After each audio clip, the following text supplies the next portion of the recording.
誇りであり宝物です。俊さんは今横浜 FC でコーチとして監督を目指しています。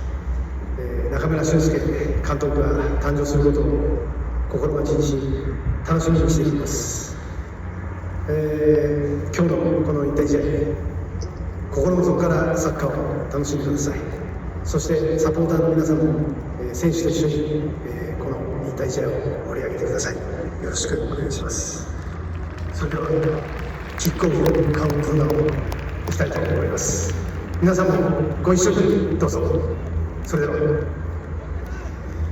10、9、8、7、6、5、4、3、2、1、